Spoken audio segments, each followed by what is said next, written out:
I'm Sal. I'm Beth. We're the Brewery Lovers. Delaware Part 3? I think so. Did a lot of breweries in Delaware. How many? 15? 15 or 16. Okay, so I'm going to tell you more about breweries in Delaware. A lot of breweries in Delaware. And Delaware's kind of a compact state. It's not too difficult getting around. That was nice. It was. What are we drinking? This is from Double Nickel. It's called Weekend Warrior. It's Double Nickel Weekend Warrior. Maybe I hazy should pale do it ale, like that. 5.8%. Gonna do the honors? I will. In So- case anybody that doesn't know, Sal can't open cans. This has been mentioned before.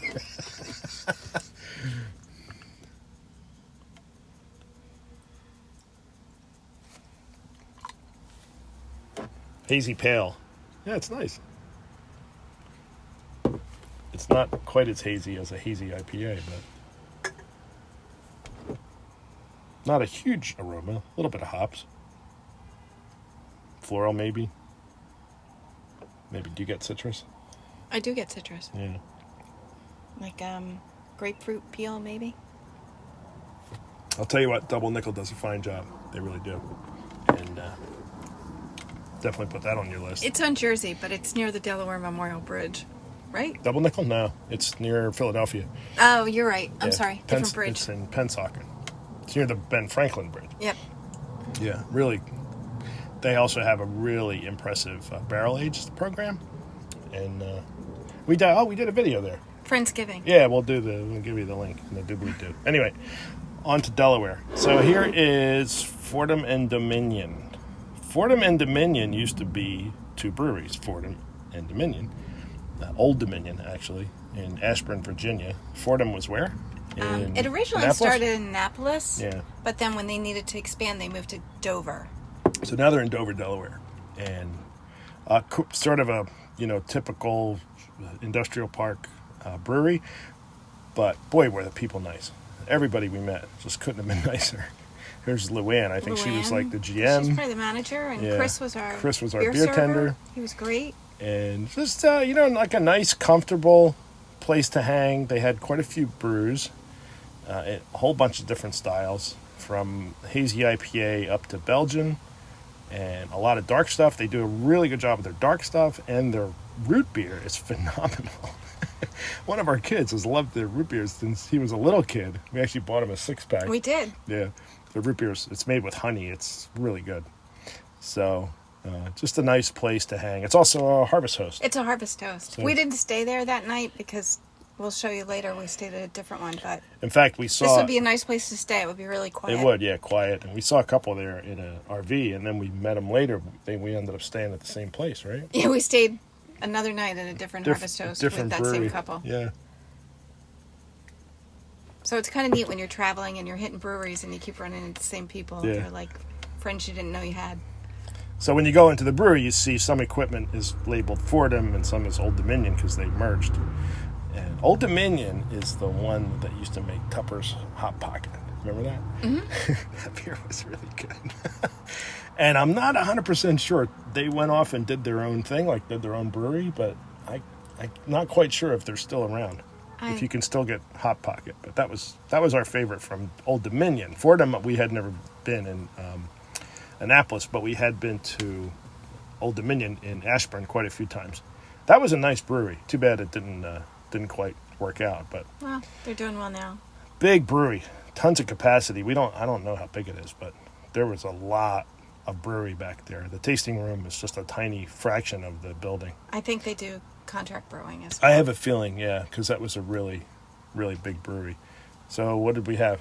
We had Sweet Heat, which is an IPA, Cat 5, which was a key lime lager, Zombie Honey Ale, and Backstage IPA. But the Sweet Heat was habanero and tangerine or something? I think it was tangerine. Sweet Heat was habanero and tangerine, Yeah. yep. And then we also had Candy, which is their Belgian. They're Belgian, which is the big seller for them. But beer's solid. They do a really good job with the dark stuff.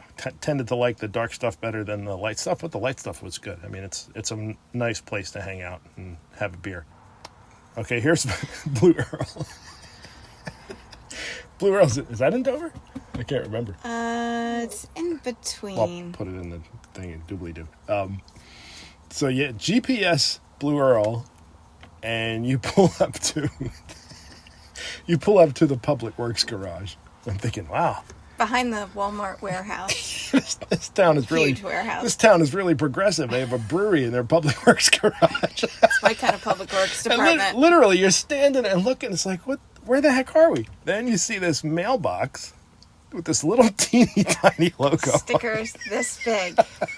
It's like, oh, okay, there is a brewery around here somewhere. We found it. Yeah, the brewery. If there's a brewery to be found, we'll find it. It's a goofy little place. The brewery was behind the Public Works garage. No signage whatsoever. Well, there's a sign on the door. If you can find the If door, you can find the door, you know there's you're a sign going on in the door. right place. But really cool vibe. It was all blues music and all this really cool old musical instruments hanging on the wall. Everything you could think of. An accordion, a bass drum, electric guitars. Tuba. I think we get a close up here. Here's more. You can see the bar, the musical instruments. There's a bass. There's drums. There's saxophones, clarinets. There's a cigar box banjo. I don't know what that thing is. That's a cigar box banjo. Okay. Tuba. There's the tuba. Trombone. It's just. What did you say? It's like being at Gordon's It's like house. being at our son's house. Our son's a music teacher. Kind of what his house looks like. It's just not quite as big. Really love the label art. They have some clever designers that they're working with.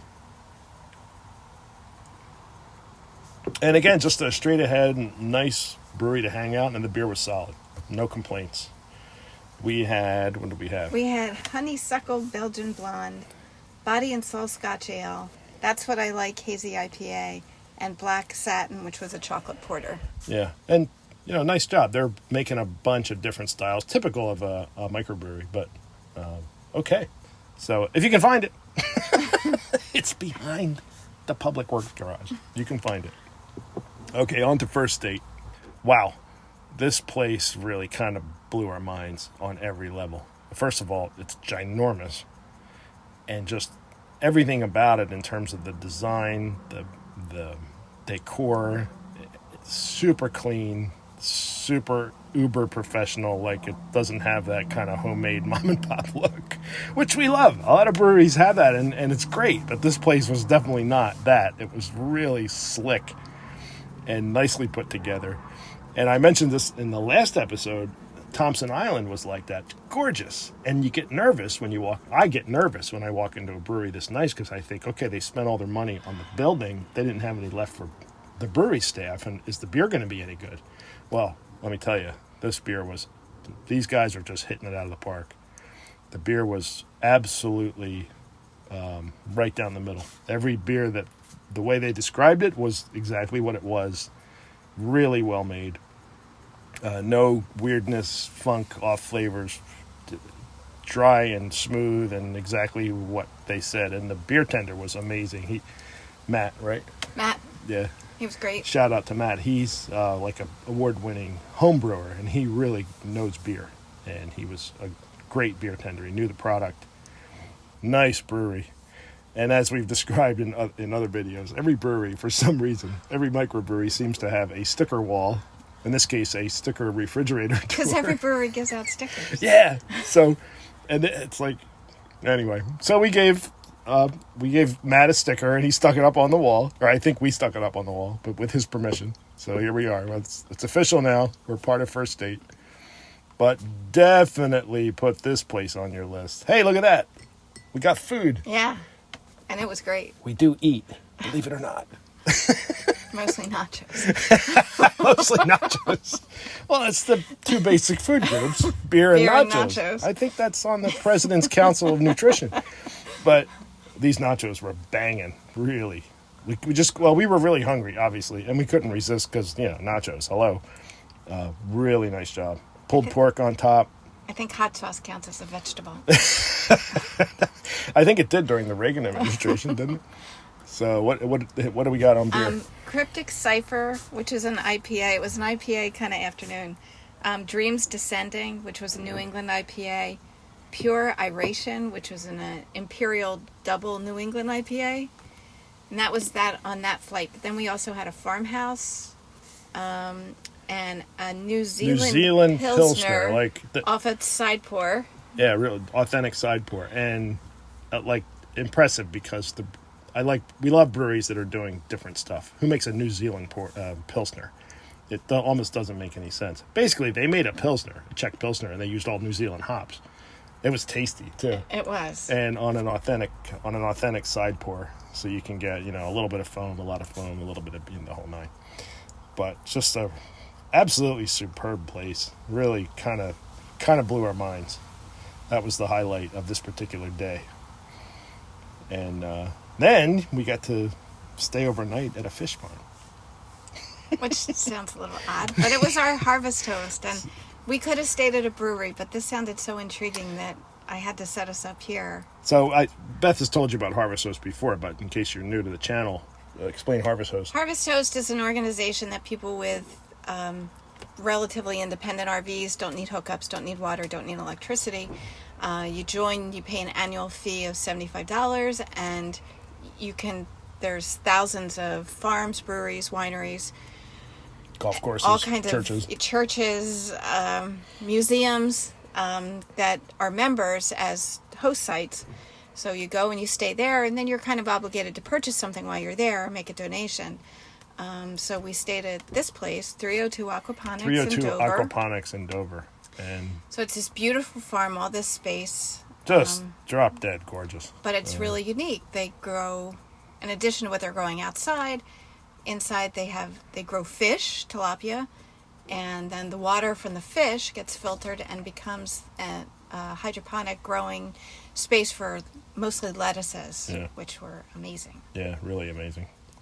So here's this working dog here taking care of the chickens. He was cool. We were instructed not to hang out with him. Don't go near the dog. Because he's working. A lot of chickens. In fact, they have so many chickens, they converted a school bus into a chicken coop. And we also so instead of an RV, they got a schoolie. Yeah, they have a schoolie. The chickens have their own schoolie. Beautiful gardens. It looks like they've done some beekeeping, so they have all these very butterfly-friendly plants. Butterfly and pollinator-friendly lavender. flowers. And this gazebo that was made out of an old corn crib or silo or something. It was really clever and really kind of nice. And just beautiful. I saw all these types of butterflies, a couple of which I'd never seen before. Yeah. What were you? They were zebras, Zebra right? butterflies, Yeah, really beautiful. But it was a happening place for pollinators, this garden. And they have this studio. They do, what do they do, crafts and stuff back there? I think so. Yeah. Functions. But the chickens were just around us all day, all night.